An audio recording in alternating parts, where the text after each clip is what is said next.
या न्यूज बुलेटिनचे सहप्रायोजक आहेत गोकुळ. तब्बल 10 वर्षांनंतर पार पडलेल्या कोल्हापूर महानगरपालिकेच्या निवडणुकीच्या निकालानंतर शहरात राजकीय चर्चांना उधाण आले. सकाळच्या मॉर्निंग वॉकपासून ते रात्रीच्या थंडीतील शेकोटीपर्यंत चौकाचौकात या निकालांवर रंगलेल्या चर्चांमध्ये आता आणखी एका घटनेने भर घातली आहे.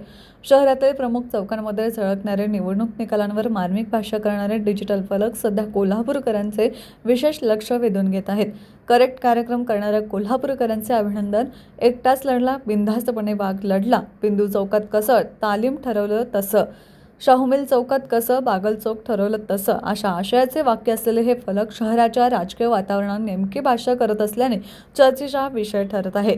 बिंदू चौकासारख्या वर्दळीच्या ठिकाणांपासून ते तावडे हॉटेल, कसबा बोर्डा, फुलेवाडी, कळंबा, लक्ष्मीपुरी आणि राजारामपुरी परिसरातील चौकाचौकात हे डिजिटल बोर्ड लावण्यात आले आहेत. या फलकांमधून कोणाचेही नाव थेट न घेता निवडणूक निकालांमागील राजकीय घडामोडींवर सूचक आणि उपरोधक टिप्पणी करण्यात आली आहे. त्यामुळे स्थानिक नागरिकांपासून ते राजकीय कार्यकर्त्यांपर्यंत सर्वच स्तरात या फलकांची चर्चा रंगताना दिसत आहे. निवडणूक निकालानंतर शहरातील बदललेले राजकीय चित्र, जनतेची भूमिका आणि नेतृत्वाबाबतचे मत हे या फलकांमधून प्रभावीपणे व्यक्त होत असल्याचं बोललं जातंय. त्यामुळेच हे डिजिटल फलक केवळ जाहिरात न राहता शहराच्या राजकीय चर्चेचा एक भाग बनले आहेत. नमस्कार. TV नेक्स्ट मराठीच्या वतीनं रवींद्र माझे सहकारी यांच्यासमवेत आपलं पुन्हा एकदा स्वागत. विनस कॉर्नर जो आता गोल्ड कॉर्नर म्हणून झालेला आहे, स्थानिक ते आंतरराष्ट्रीय अशी सोन्याची दुकानं या ठिकाणी आहेत आणि हा चौक एक संवेदनशील आहे, कारण कोकणातनं येणारे जाणारे लोक या ठिकाणी असतात. आणि आत्ताच्या महानगरपालिका नुकत्याच निवडणुका झाल्या 10 वर्षानंतर त्याचे जे पडसाद उमटले त्याचे आपण या ठिकाणी होर्डिंग बघू शकता. धन्यवाद कोल्हापूरकर. कोल्हापूर महानगरपालिका भगवा झेंडा काँग्रेसचा करेक्ट कार्यक्रम केला अशा फ्लॅक्स लाईनसारखी या व्हिडिओ हा मोठं होर्डिंग या ठिकाणी झळकत आहे.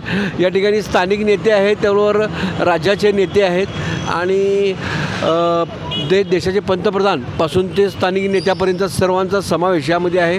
आपण करेक्ट कार्यक्रम केला असा आहे. त्याचबरोबरने जे बहुचर्चित लढत होती त्यामध्ये ऋतुराज विजय झालेले आहेत. त्यामुळे नवीन युवा नेतृत्व असं म्हणून त्यांच्याही नो मेन्सी ग्रुपनं हा होर्डिंग केलेला आहे.